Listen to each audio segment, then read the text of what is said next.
What is up, guys? Welcome back to another Enscape tutorial. In this tutorial, we're looking at navigation. This is going to be pretty simple for most of you who have used Enscape in the past and are familiar with it. But nonetheless, I do want to cover this because there are a couple little things and nuances that would help you as you use Enscape and as you learn and if you're just now starting to use it. So if at any point in this video you do learn something, please demolish that like button. Always helps me out. So let's get right into it. Navigation. So you might be wondering, like, okay, you move the mouse around, you press some buttons on the keyboard and you navigate around. Well, of course. So let's say you're a brand new user. How would you navigate? Well, this is basically what you're going to look at. You're probably looking at some buildings. Maybe it has materials, maybe not. And you're probably floating off in space.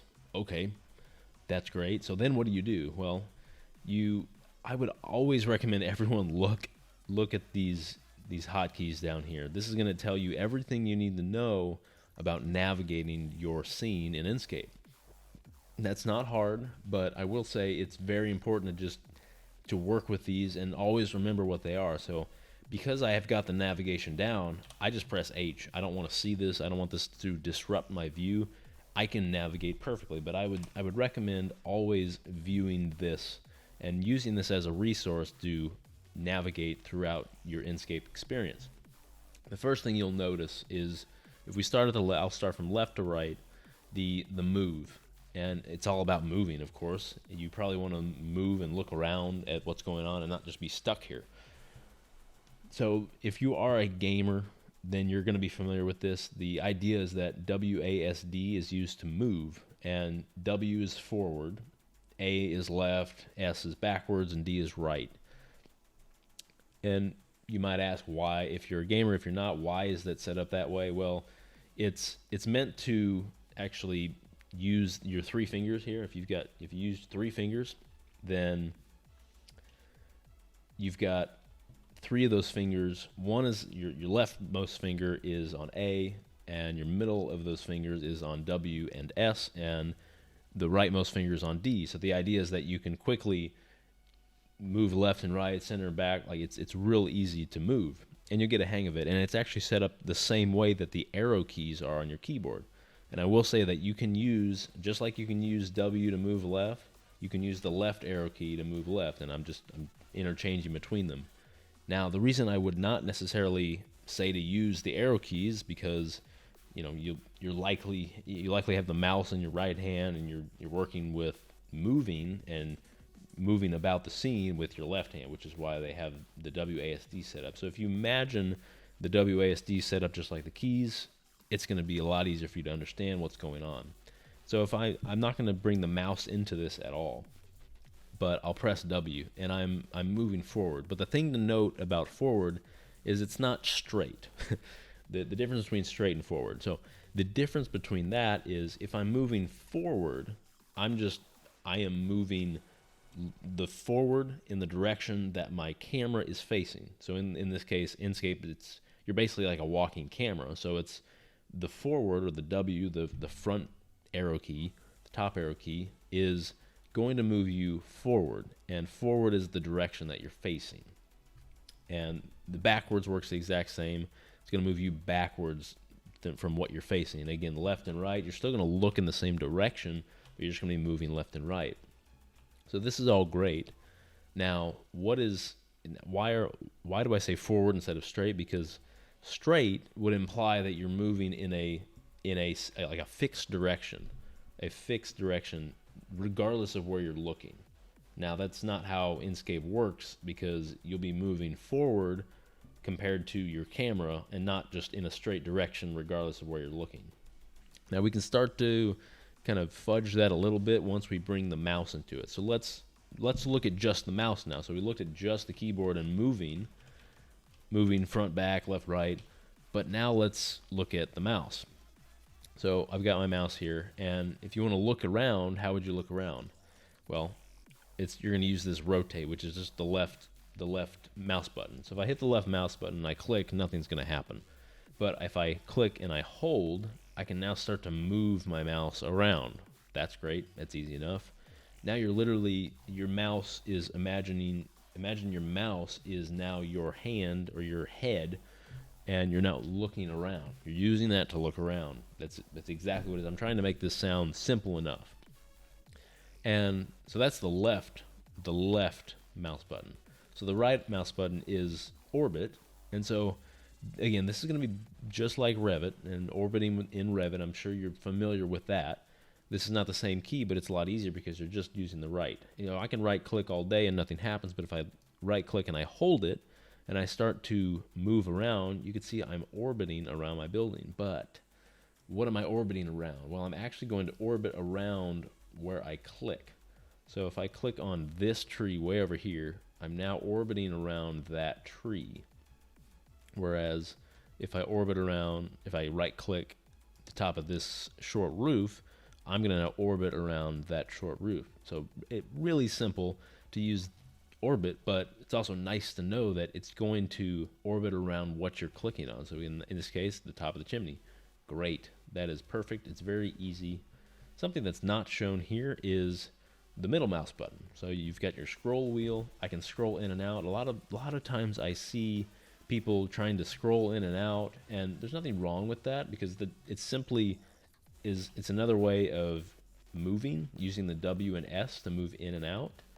It's the exact same, but it's less precise for one. It's also kind of obnoxious to see the jumping of your view as you scroll in and out. That's fine. You can use it. I just wouldn't recommend it. But you can also click the middle mouse button, and as soon as I do that, nothing happens. But again, it's about clicking and holding. I click and hold the middle mouse button.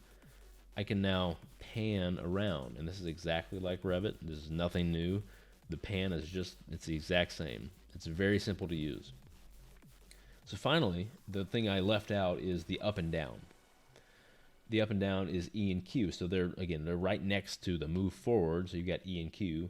Pressing Q will move you down. Pressing E will move you straight up. That's really nice. These are the only types of things that are like straight or directional in my mind, because I could be looking way over here, and if I hit E, I'm going to move straight up. And I could look right over here and hit Q, and I'm going to move straight down compared to where, like, my position. That's the only thing that is different compared to moving forward and back. So let's start to put these together. I can move forward with W, and if you look in the middle here, I actually have a fast. And so what is fast? Well, this icon or this key here is actually shift. I don't know why they don't just write shift because that would help. So if you see I'm going to hit W, you can see I'm moving at a decent speed, and as soon as I press shift while I'm holding W to move forward, I'm going to start moving faster.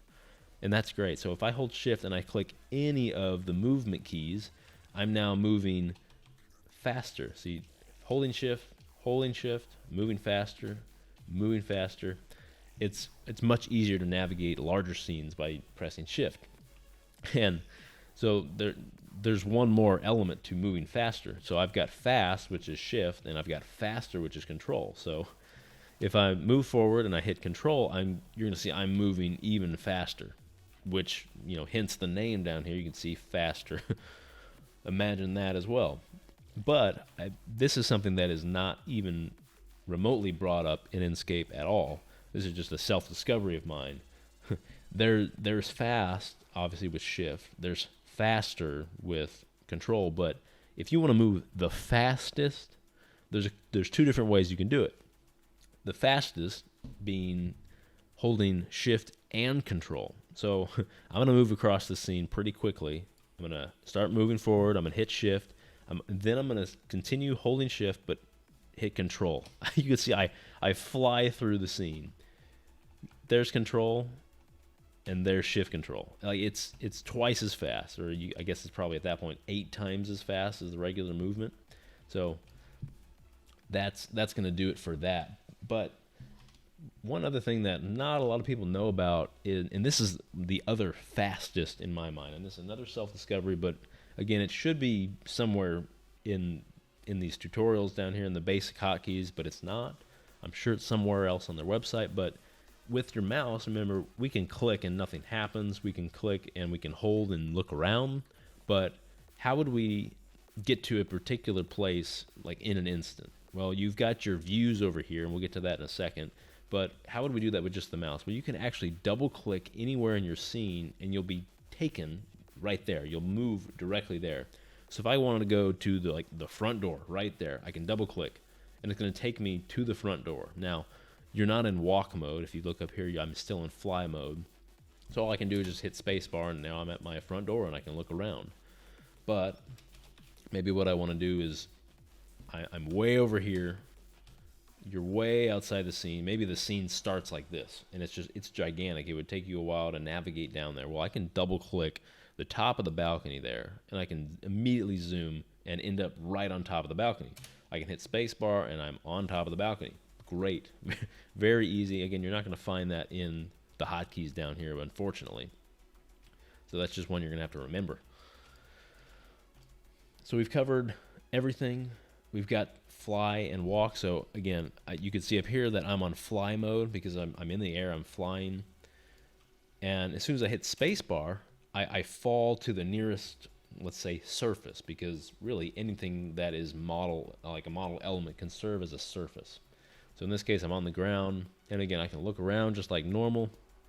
But what's different between flying and walking is, you remember I said there's the difference between like walking like straight and forward. So like forward in fly mode again is the direction your camera's moving, and I can look over here. Forward is now straight. Whereas if I'm in walk mode, forward is I'm stuck on the ground. But it's the same idea. I'm walking in the direction of my camera, but now I'm forced to walk forward. I'm still walking forward because I'm on the ground. That's the main thing here. All the movement keys still work. I can move faster on the ground. I can move even faster on the ground. I can move fastest on the ground, which is absurd. I accidentally hit some hotkey, which is absurd. I can go back to the front here. So again, once we start to put these together, I can move around, or I can look around while I'm moving around, and I can hit multiple buttons. Like I'm moving forward and now I'm moving left. So I'm kind of strafing. I'm looking forward and moving left or right at the same time. But just think of this as normal movements that a human might make, because you can walk in a direction and then look over there. So you can do that in Enscape if I'm pressing A or moving left, moving forward also with W, and then looking somewhere else. Again, the forward is going to push me in the direction of my camera, like forward, but again, I can still kind of get that effect as if I'm looking and moving this way at the same time. I know this is a great detail there's all kinds of details I'm going into as far as navigating, but I find these really important when it comes to like creating a smooth experience. Maybe you're making a video, maybe you're just walking a client through a space, or maybe you're just looking through yourself. It's really nice to be able to move smoothly and get into a place where you might want to see things. The nice thing about Enscape is that when it comes to walking and moving, you can walk through doors. And that's kind of the whole idea with Enscape, that you can walk through doors. That's great. You can also walk upstairs. It used to be more painful to say in previous updates to walk upstairs. It used to be like boom, ja-boom, ja-boom, which was absurd, but now it's quite smooth. It's a similar experience to before, but now you're actually able to walk upstairs somewhat smoothly. It's pretty nice. But if I try to walk through a wall, like I'm just going to hit the side of a wall. Of course, that makes sense. In real life, you're going to do that. You're not going to go through the door. But I'm going to go back outside, and I can actually walk through garage doors, because as long as it's a door, it's going to work and function like a door, means I can walk through it in Enscape. Now, I'm going to go back to fly mode by hitting spacebar, and as soon as I do that, fly mode's different in that there's no collision. So like, remember on walk mode, I could collide or I would hit walls. I wouldn't go through them. In fly mode, you can fly through absolutely anything, and it's just, there's no collision. There's nothing like that to be aware of. You can fly through absolutely everything. So finally now, I'm going to get to these views.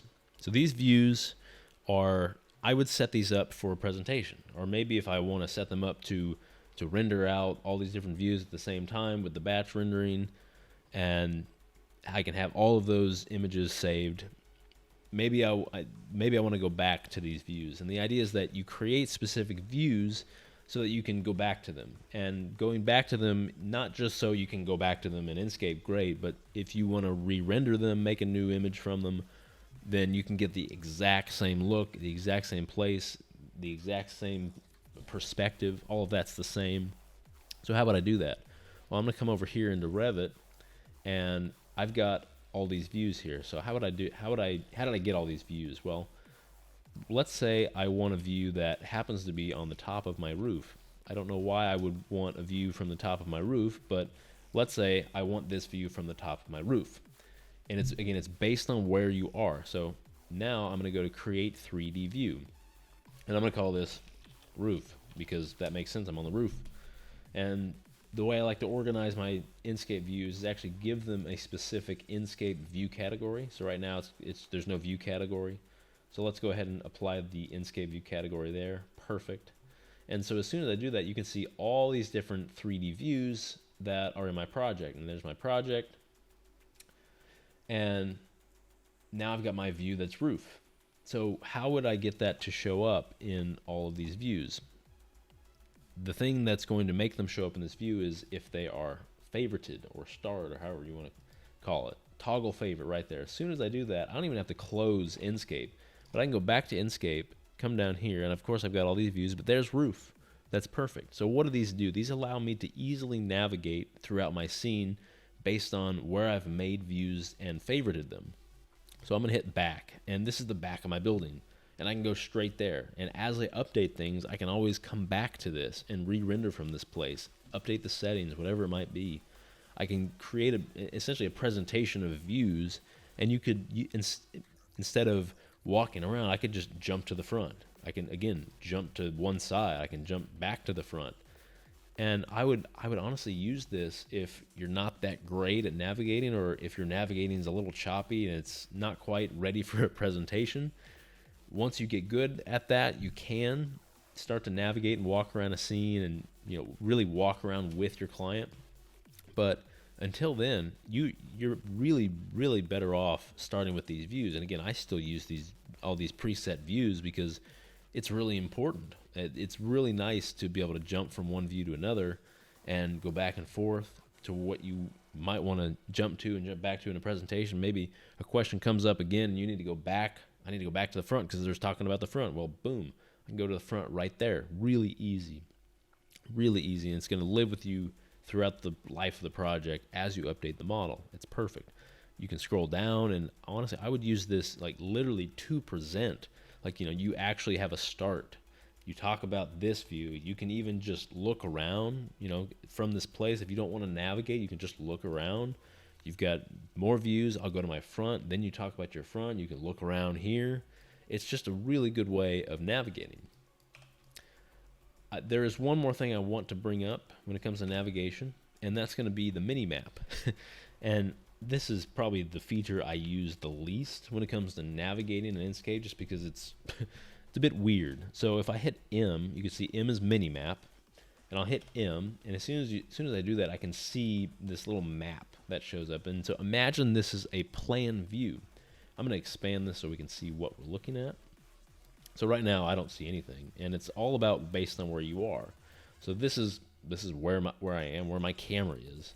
So as soon as I walk up to my building, I can see actually I'm going to call it like a poor man's version of a floor plan, because it's kind of jank looking. Like I'm not sure how they're deriving this view, but regardless, it is what it is. But the nice thing about this is if I'm over here and maybe I'm in the dining room here, I can literally see where I am in plan, and, in perspective to everything else in plan. That's great. And again, this is going to pull your materials, and I don't have materials in this project yet, but once I have materials, it's going to apply these in this plan view. So it's almost like a rendered floor plan-ish, but you can see it's even based on my rotation. Like you could see the direction I'm facing based on what I'm pointing at. It makes perfect sense. It's really nice. And even as I move up in the air, I'm not losing anything but a cut. You can see I went from like level 1 to level 2, which is really nice. I'm up here on level 2. Level 2 is now highlighted. I can barely see level 1 below. It's actually somewhat nice to see in a plan view. The reason I don't use it so much is I normally know where I am in the project, and I don't really want to display this view. It's kind of, it looks kind of gross. But the last thing I will say about this mini-map view is that if you're looking at your plan, maybe I want to go straight to the back of the kitchen. Well, you can just click that location and plan, and you will end up in that location. Now I want to go back into the living room. Boom. It's a really easy way of navigating. Again, this will be easier to see once you add materials to the project. And the last thing I will say that will kind of round out everything is that whenever you jump to one of these views, or jump to a new location, or double click to jump somewhere, anything involving like a movement that's automated, you're going to end up in fly mode. So if you're trying to be smooth in a presentation like I always try to be, I'm going to go out to my front view. And so as soon as I do that, if I start moving forward, I'm actually going to be moving like forward as in flying forward, not walking forward. So a lot of things, what I like to do is as soon as I go to a view, I just hit spacebar. And now I know I'm on the ground, and me moving forward is me actually moving forward as if I were walking. So that's going to do it for navigation in Enscape. Moving around, adding views, jumping to views, that's going to do it. That's really what you need to know for navigating in Enscape. And again, it's pretty simple. It's going to take some practice to get down. You're going to understand it a little better as you use it, and once you do, you're going to love it. It's really smooth, and people are going to turn to you to start driving their Enscape models and Enscape presentations. So again, you're awesome if you stuck around this long. Really great. I really appreciate that. If you did learn something, do demolish that like button. It really helps. Also, change the phase of that subscribe button to existing. That also helps me so much. I've got lots of new Enscape videos coming out because I love Enscape. I love materials. I'm going to get into that really soon, and I hope you stick around for that. So hope to see you in that next video. Thank you very much for watching.